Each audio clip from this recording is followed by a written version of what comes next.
Freedom for Yorubas. It's a scam. It's a scam. Yoruba nation. Yoruba nation. It's a scam. Yoruba nation. Yoruba nation. It's a scam.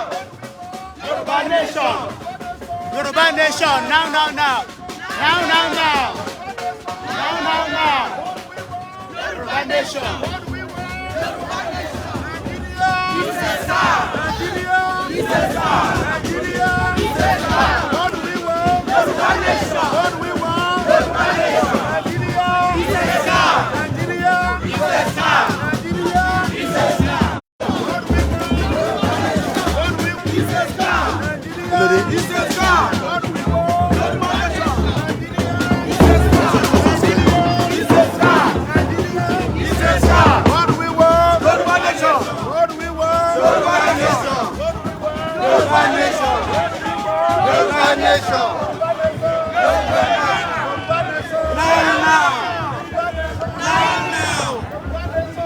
Now. What do we want? Yoruba nation. It's a scam.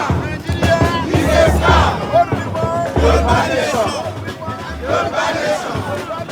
No going back. No going back. No going back. No going back. No going back. Yoruba nation. Yoruba nation. Yoruba nation. Yoruba nation. Yoruba nation. No going back. It's a scam. It's a scam. It's a scam. It's a scam.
Proceed. I'm afford by. Okay. Yeah. Oh yeah. No, my pleasure because I never did for the petition. Okay. For 2 o'clock.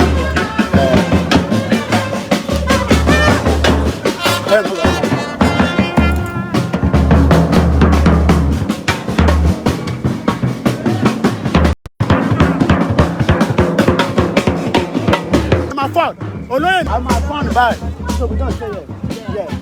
So we don't stay here. Yeah. And then when you go to 2 o'clock, the weekend is moved because it's blocking. You're gonna block it. All right. Okay, so as soon as everyone's behind the terrace. Oh yeah, no. Olóyè nìkan ni kó wà níwájú. Ẹ jọ̀ọ́, olóyè nìkan ni kó máa bọ̀ níwájú. Olóyè nìkan. Ó yá, ẹ tán kíní yẹn. Gbogbo yẹn olóyè ní kẹ́ dúró sí behind him. Ẹ̀yin ẹ̀ máa dúró sí. So, ó yá. Mo fẹ́ mo fẹ́. Ẹ̀yin tó báyìí, ẹ̀yin ṣáà tó báyìí. Àwọn tó ibà lẹ́nu àkọ́jú sí pálámà president àfọwọ́ nìyẹn. So ó máa move wọ́n fẹ́ káwa dúró sẹ́yìn náà ó máa move wọ́n ẹ̀dẹ̀ ní láti fi pathway sílẹ̀. Everybody ẹ move sẹ́bẹ̀ báyìí now ẹ bá move báyìí. Yeah.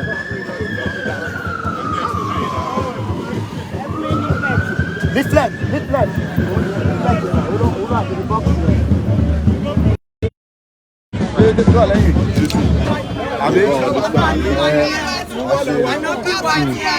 Yoruba nation. No going back. Yoruba nation. No going back. Everybody láti wà lọ. Ẹ bá mi mẹ́lẹ̀ dání báyìí. Ẹ̀yìn náà yẹ káwọn mú dání. Tètè bá máa wọlé máa gba kámẹ́rà yẹn. Okay. Yoruba nation. Yoruba nation la fẹ́. It's a scam. It's a scam. It's a scam. Yoruba nation. Yoruba nation. Yoruba nation. Yoruba nation. Yoruba nation. What do we want? Yoruba nation. Yoruba nation. What do we want? Yoruba nation. It's a scam. It's a scam. It's a scam.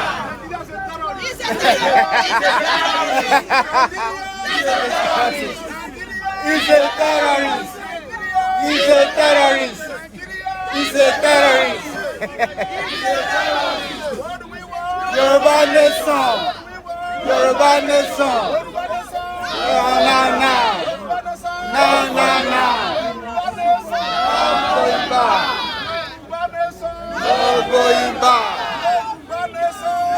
Going back.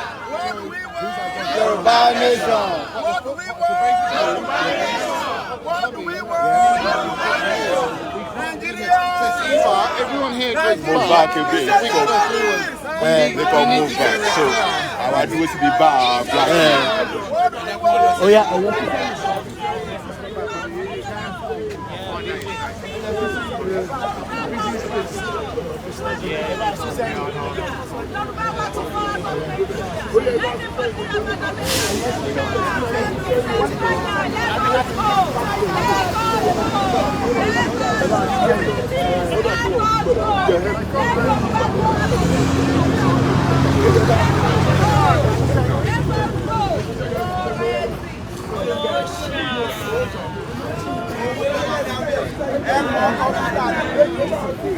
It's the guy.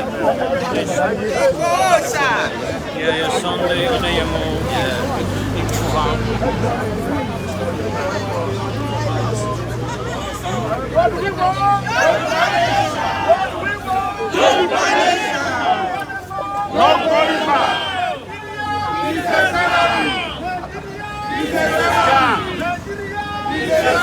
Bro, can you ask him to pull over for us for a minute? Okay. The security guy, because otherwise it's impossible to take any. Sorry, man.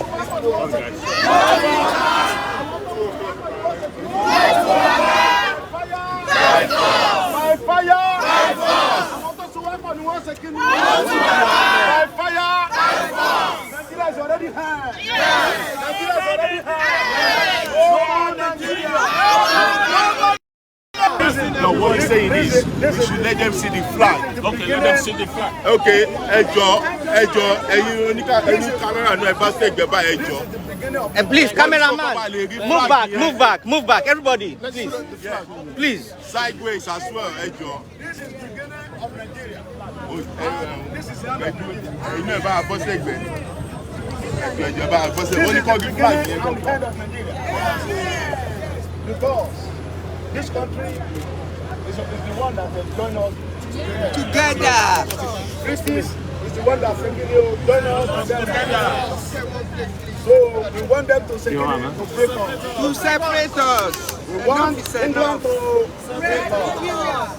We don't want Nigeria anymore. Nigeria is a Nigeria is a We are Yoruba. We are Yoruba. We are Yoruba. Yes. We are Yoruba before Nigeria. Yes. We are Yoruba before Nigeria. Yes. So we don't want Nigeria anymore. We don't want